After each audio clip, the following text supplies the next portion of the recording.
Seriously Vijay Sethupathi வேற லெவலுங்க.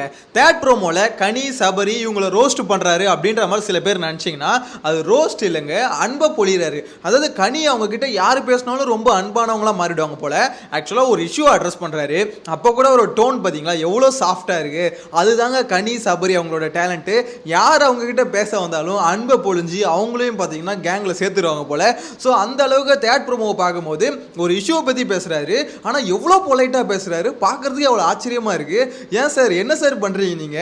Host வந்து ரோஸ்ட் பண்றாருன்னு கேள்விப்பட்டிருக்கோம், ஆனா இப்படி ஒரு விஷயம் பண்ணுவாங்கன்னு எதிர்பார்க்கவே இல்லை. ஒரு பிரச்சனைக்கு கூட இவ்வளோ சாஃப்டா பேசுனீங்கன்னா, நான் ஆல்ரெடி லாஸ்ட் வீடியோல சொன்ன மாதிரி ஈஸியா எல்லாரும் நைட் வந்து பார்த்தீங்கன்னா சீக்கிரமா தூங்குறதுக்கு இந்த ஷோவை பார்த்தா எனக்கு தெரிஞ்சு ரொம்ப சீக்கிரமா தூங்கிடுவாங்கன்னு நினைக்கிறேன். பார்த்து அது ஷோ ஆரம்பிச்சு அடுத்த 10 நிமிஷத்துல தூங்கிடலாம். இன்னைக்கு வேணா பாருங்களேன், இன்னைக்கு ஷோ எனக்கு தெரிஞ்சு அப்படிதான் இருக்க போகுதுன்னு நினைக்கிறேன். எனிவேஸ், இந்த செகண்ட் ப்ரோமோல தேர்ட் ப்ரோமோல என்ன காமிக்கிறாங்கன்னு பார்த்தீங்கன்னா, விஜய் சேதுபதி வந்து இந்த டாஸ்க்கு வந்து யார் வந்து இந்த ஐடியாலாம் கொடுத்தது, யாரை தூக்கணும் அப்படின்ற மாதிரி கேட்குறாங்க.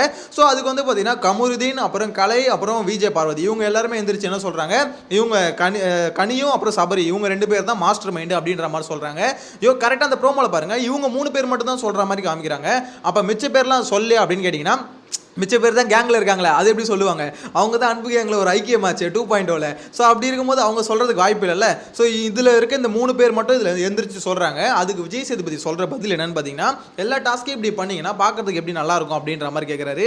இதுக்கு என்ன சொல்ல வரீங்க சார் அப்படின்ற மாதிரி தான் இருக்குது. யோசிச்சு பாருங்களேன், ப்ரோமோ கண்டென்ட்டு இவ்வளோ இன்ட்ரெஸ்டிங்காக, அதாவது இவ்வளோ மட்டமாக இருக்கும்னு எதிர்பார்த்துருக்க மாட்டோம். அப்போ எபிசோடு எப்படி இருக்கும்னு யோசிச்சு பார்த்தா தான் உண்மையிலே ரொம்ப பயமாக இருக்குது. ஏன் சார் விஜய் சேதுபதி சார் போன வீக்கெண்ட் எபிசோடு ஃபஸ்ட்டு அப்படின்ற மாதிரி ஓகேன்ற மாதிரி கொஞ்சம் அட்ஜஸ்ட் பண்ற மாதிரி இருந்தது. ஆனா இந்த வீக்கெண்ட் எபிசோட் இப்படி பண்றீங்களே சார் அப்படின்ற மாதிரி தான் இருக்கு. என்ன பொறுத்தவரைக்கும் விஜய் சேதுபதி இந்த பிக் பாஸை காலி பண்றாரோ அப்படின்ற மாதிரி பர்சனலா ஃபீல் ஆகுதுங்க.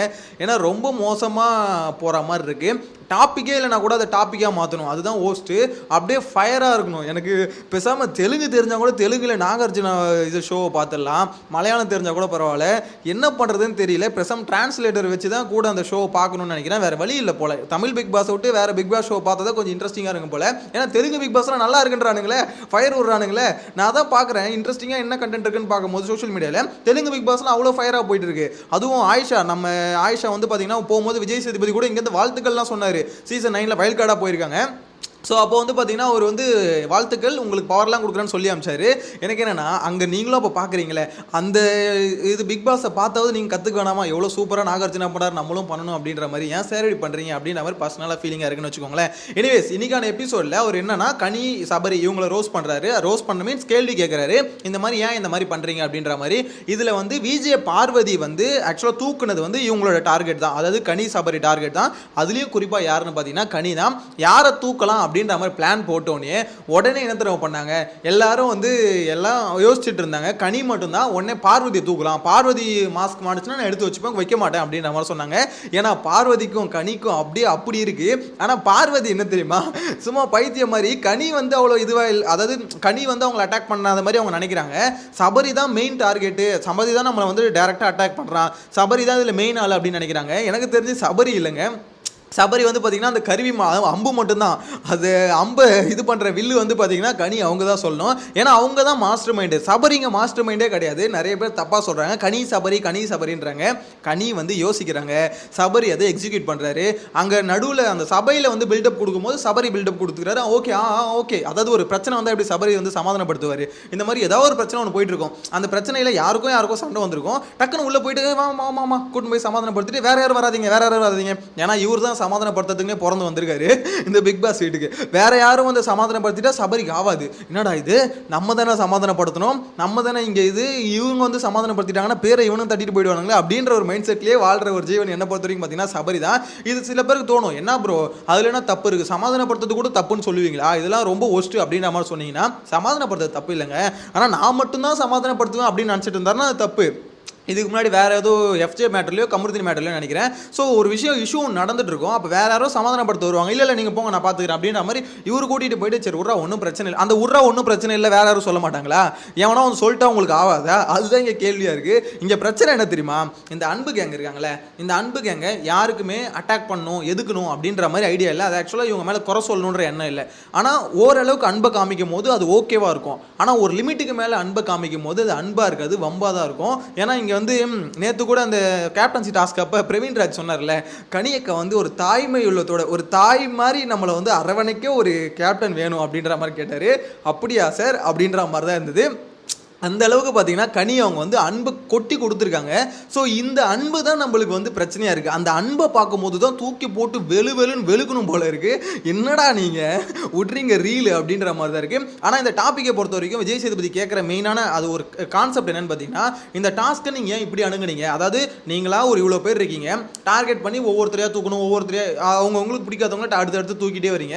இதில் என்ன கேம் இன்ட்ரெஸ்டிங்காக இருக்குது அப்படின்ற மாதிரி கேள்வி கேட்டார்ல, அதுதாங்க உண்மை. பொம்மை டாஸ்க்கு இப்படி இருக்குமா? நீங்களே யோசிச்சு பாருங்களேன். பொம்மை டாஸ்க் இப்படி இருக்கவே இருக்காது. அவங்களுக்குள்ளேயே யார் வின் பண்ணணுன்ற ஒரு எண்ணமே இல்லை. பிக் பாஸ் வீடு வின் பண்ணா போதும் அப்படின்ற மாதிரி ஆயிட்டாங்களே தவிர, நான் வின் பண்ணணும் அப்படின்ற ஒரு பர்சனல் ஒரு தாட் இருக்கணும்ல, அப்பதானே கேம் இன்ட்ரெஸ்டிங்கா மாறும். ஏன் இந்த மாதிரி இல்லை?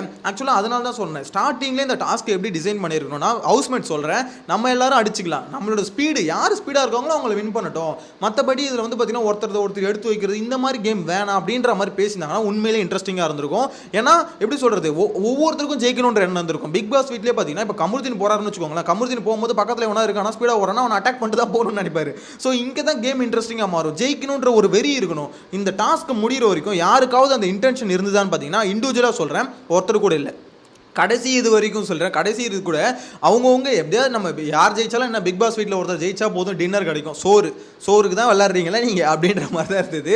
ஏன்னு பார்த்தீங்கன்னா, யாருக்குமே அந்த தனிப்பட்ட நம்ம வெற்றியை வந்து இது பண்ணணும் அப்படின்ற ஒரு எண்ணம் இல்லாமல் போனது தான் இந்த டாஸ்க் வந்து இவ்வளோ மட்டமாக போனது. இது வரைக்கும் எல்லா சீசன்லையும் பிக் பாஸ் அனௌன்ஸ் பண்ணும்போது என்ன சொன்னார் தெரியுமா? இந்த பொம்மை டாஸ்க்கு ஹிட்டான டாஸ்க் அப்படின்ற. இந்த சீசன்லேருந்து அந்த பேரை மாற்றிக்கோங்க, ஹிட்டான டாஸ்க்லாம் இல்லை, இது ரொம்ப ஒஸ்ட்டான டாஸ்க்காக இந்த சீசன்லேருந்து மாற்றிட்டானுங்க. நிறைய பேர் சொல்லுவாங்க பிக் பாஸ் சீசன் ஏன்னா இது வரைக்கும் ஒரு எபிசோடு கூட பார்க்கல, நிறைய பேர் மென்ஷன் பண்ணதுனால பார்க்க முடியும். இப்போ எனக்கு தெரியுதுங்க ஏன் அவங்களாம் பார்க்க மாட்டாங்கன்னு. ஒரு ஹிட்டான டாஸ்கையே இவ்வளோ மட்டமான டாஸ்க்காக மாற்ற முடியுதுன்னா அப்போ எவ்வளோ பெரிய ஆட்கள்லாம் வீட்டுக்குள்ளே இருக்காங்க அப்படின்றத இங்கே பெரிய விஷயம். ஏன்னா எப்படி சொல்கிறது, உண்மையிலே பொம்மை டாஸ்க் வந்து அவ்வளோ இன்ட்ரெஸ்டிங்காக போகும். வீக்கெண்டு ஆனால் ரோஸ்ட் எக்கச்சக்கமான பேர் ரோஸ்ட் கிடைக்கும். ஏன்னா அவ்வளோ பேர் அடிச்சுக்கிட்டு இருப்பானுங்க, அவ்வளோ பேர் எப்படி சொல்கிறது, நான் ஜெயிக்கணும் அப்படின்ற ஒரு வெறி இருக்கும். ஆனால் இங்கே அந்த வெறி இல்லாதது பெரிய மைனஸாக இருக்குது. விஜய் சேதுபதி அதுதான் கேட்குறாரு, ஏன் ஒரு டாஸ்க் எதுக்கு இப்படி ஆக்குறீங்க அப்படின்றது தான் அவரோட கேள்வியாக இருக்குது. ஒரு டாஸ்க்கை இவ்வளோ மட்டித்தனமா அதை பார்க்குற ஆடியன்ஸுக்கும் எங்கேஜிங்காக இல்லாத மாதிரி என்னடா பண்ணுறீங்க, நீங்களே பிளான் பண்ணுவீங்க, அதுவும் எண்ணிக்கை குறைவாக இருக்குது இந்த சூப்பர் டீலக்ஸ் ஹவுஸ், இதில் இவ்வளோ பேர் சேர்ந்து அந்த ஒரு 7 பேரை வந்து அட்டாக் பண்ணி முடிச்சிட்டிங்கன்னா அப்புறம் என்ன இருக்குது? அங்கே ஒன்றுமே இல்லையே, எண்ணிக்கை இங்கே தான் அதிகமாக இருக்குது, அதுவும் கேர்ள்ஸ் அங்கே இருக்கிறதுல முக்கால்வாசி. அப்படின்னும் போது அவங்களை ஈஸியாக அட்டாக் பண்ணிடலான்னு உங்களுக்கே தெரியும். இதில் நீங்கள் இன்ட்ரெஸ்டிங்காக என்ன மாற்றுறீங்க? இதில் வேற மாஸ்டர் மைண்டா கனி சபரி இவங்களாம் மாஸ்டர் மைண்டா. என்ன மாஸ்டர் மைண்டு? ஒரு டாஸ்க்கு இன்ட்ரெஸ்டிங்காக எப்படி மாற்றணும் அதுதான் மாஸ்டர் மைண்டு. ஜெயிக்கணுன்றது அங்கே மாஸ்டர் மைண்டு கிடையாது. அது முதல்ல உங்களுக்கு புரிய மாட்டுது. எவ்வளோ இன்ட்ரெஸ்டிங்காக மாற்றி ஜெயிக்கிறோம் அப்படின்றது அங்கே விஷயம். சரி ஓகே, அந்த 7 பேரை முடிச்சிட்டிங்களே, அதுக்கப்புறமா வந்து டாஸ்க்கை இன்ட்ரெஸ்டிங்காக உங்களுக்குள்ள ஒரு வெறி இருந்ததா அப்படின்னு பார்த்தா அது இல்லை. ஏன் அப்போ மட்டும் நீங்கள் ஒரு இன்டென்ஷன் இல்லை, அவனை தோக்கடிக்கணும் இவனை தோக்கடிக்கணும் அப்போ மட்டும் ஏன் இல்லை? ஏன்னா உங்களுக்கு பிக் பாஸ் வீடு ஜெயிச்சா மட்டும் போதும் அப்படின்ற மாதிரி சிம்பிளாக முடிச்சிட்டாங்க. அதனால தான் சொல்கிறேன், இந்த சீசனை பொறுத்த வரைக்கும் ஒரு ஹிட்டான டாஸ்க்கே ஒரு ஃப்ளாப்பான டாஸ்க்காக மாற்ற முடியுதுன்னா எப்பேற்பட்ட கண்டஸ்டன்ட்லாம் உள்ளே விட்ருக்காங்க மட்டும் யோசிச்சு பாருங்க. எனிவேஸ், விஜய் சேதுபதியும் பார்த்தீங்கன்னா அன்புக்கு எங்களை சேர்ந்துருவார் போல விட்டா. அந்த அளவுக்கு அன்பை வந்து தேர்ட் ப்ரோமோவில் பார்க்கும்போது பொழியிறாரு. பார்க்கலாம் இன்னைக்கான எபிசோடில் இது வந்து ப்ரோமோலே இந்த அளவுக்கு பொழிஞ்சாருன்னா அப்போ எபிசோடில் எந்த அளவுக்கு பொழிஞ்சிருக்காரு அப்படின்றத வெயிட் பண்ணி தான் பார்க்கணும். நீங்கள் என்ன நினைக்கிறீங்க? அந்த கனி சபரி இவங்க வந்து பார்த்தீங்கன்னா இது பண்ணுறதுலாம் வந்து இல்லை ப்ரோ, என்ன இருந்தாலும் அவங்க வந்து நியாயமானவங்க தான், எப்படி சொல்கிறது, நடிக்கிறாங்கலாம் சொல்ல முடியல அப்படின்ற மாதிரி சொல்ல வரீங்களா?